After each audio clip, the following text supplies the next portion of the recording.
Hi, Rod Fleming here. I hope you're all well. Alexander and Hephaestion. Was Alexander of Macedon actually gay?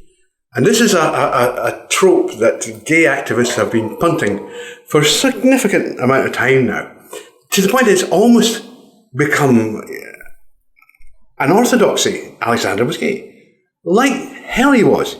No way, no how, no sir. Not at all. And I will explain why.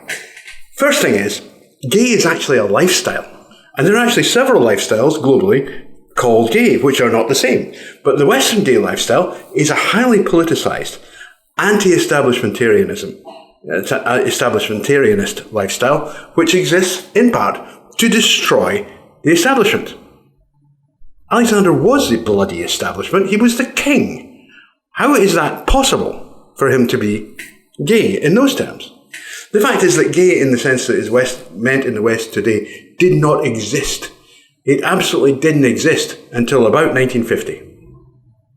There were sort of forerunners in Germany in the early part of the 20th century, but those were essentially pederasty.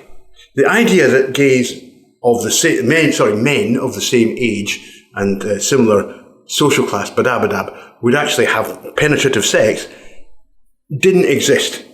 It did not exist until the 1960s. So Alexander couldn't possibly be one of those. They wouldn't have understood the concept in ancient Greece. So what we're then left to say is, did he bugger Hephaestion? So, the first thing to know is that the claim that he was homosexual, comes from a claim that was made almost 100 years after his death amongst a group of philosophers called the Cynics. And the Cynics really hated Alexander. They really didn't like him at all, because he represented an old form of kingship which they were against. King and emperor. They hated that. And to say that your prize enemy, your most hated and loathed enemy, was, up to some naughty stuff in the sack, that was exactly what people did in those days. But they didn't have an awful lot of respect for real truth. It was like, well, he's dead. You can't say anything about it, so we'll say he was up to nonsense with Hephaestion. And even if you look at what they said, then you can see that this is really quite a strange thing, because the actual quote is that Alexander was only defeated once, and that was between the thighs of Hephaestion, right? Implying that if they did, that the sexual encounter only happened once, but mostly that it wasn't anal, right?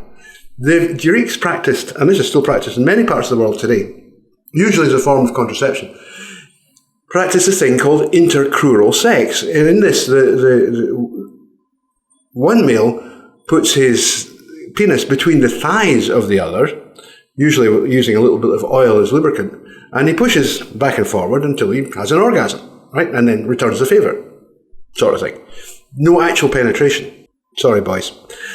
And the other thing to note is that Hephaestion was about 2 to 3 years, but between 2 and 4 years younger than Alexander.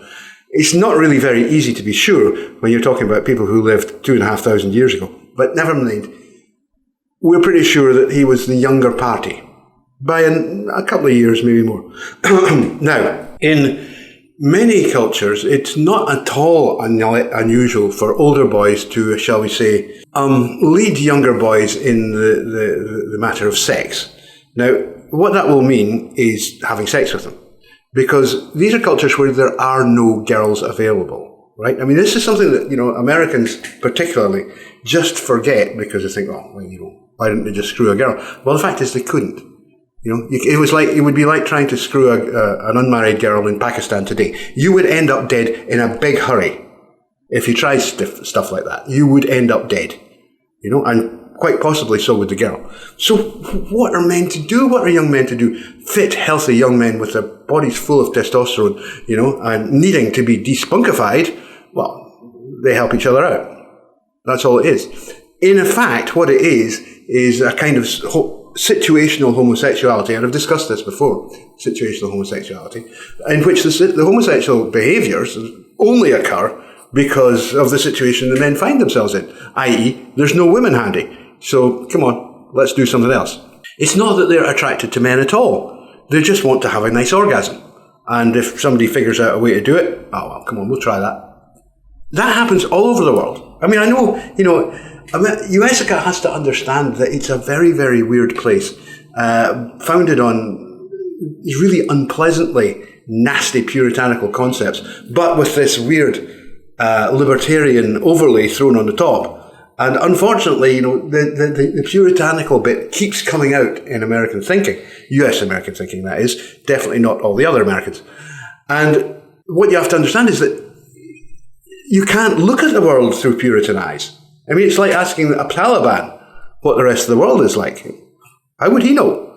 He's completely fixated on an incredibly narrow view of the world, which is predicated by his cult. And the Puritans were a cult. That's why they left Great Britain and went to USDC, although it wasn't USDC then, it was the colonies. But their thoroughly nasty Puritanism is still there. So all the things that, boys do all the time between themselves suddenly get to be, oh, you can't do that, What do you mean? You wanked off your best buddy. Well, he didn't know how to do it. So, I did it for him. Oh, that's gay. Of course it's not bloody gay.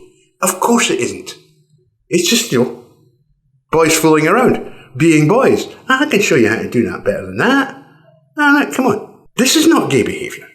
This is boys training each other for life. And that's what males do. When you live in a culture that has been so weakened by feminism for so long, as the West has, it becomes impossible to see what actual male society is like. Men who feel the need may well scratch each other's itch, just because, well, there's no women around, so fuck it. Let's just do this. There was a very interesting book, I'll put the link up, which was by a woman who was arrested and prosecuted as a drugs mule in Peru, I believe it was. And she talked about this. Now, this was a female jail, but she talks about the constant ongoing lesbian sex that was going on. But most of the women were not lesbian. It's just that, what are they going to do? There's no men. I mean, are you expecting people to not have sex, during the whole of a 3-year or 4-year or 5-year or longer prison sentence? But don't be ridiculous. I mean, only a USDC could think that was even possible.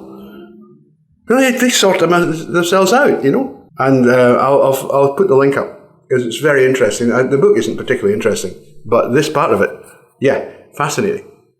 And this is the same in sailors did it, soldiers did it, everybody bloody did it. They said of the Greek army that went to Troy to recapture Helen of Sparta. She wasn't Helen of Troy first; she was Helen of Sparta first. That because they had omitted to take any women with them, when they came back after 10 years, they all had arseholes the size of the city's gates. I mean, yeah, they would have found as many of the young boys as they could, but hey, after 10 years, the young boys would have been kind of mannish, What can you do? You can't give up sex. There's this weird idea goes around the world that men can somehow be persuaded to give up sex. If enough women tell them to give up sex, they will give up sex. Well, they can't. Not having sex kills men. It kills men. Why would a man do it? Why would a man join in that so that he could be killed off quicker to suit the gynocracy? It's just astonishing that these people would even think that. And yet that's what they do. And unfortunately, the masculinist Western new gay man, which is about as repulsive as it gets, by the way, he's right into that. He wants you to believe that, Alexander the Great, one of the greatest warriors and generals of ancient history, was a gay, that Caesar was a gay. But all of these men, for whom they have no evidence, were gay. Meaning gay in their terms, which is basically horrible. It's not true. It's a lie. I'm sorry. The modern form of so-called gayness, the Western form, never existed anywhere on the planet until the 20th century. And there are some of us around who think that it would be a bloody good thing if it just went away again. Thank you. Enough for one day. Bye-bye. I'm losing my voice.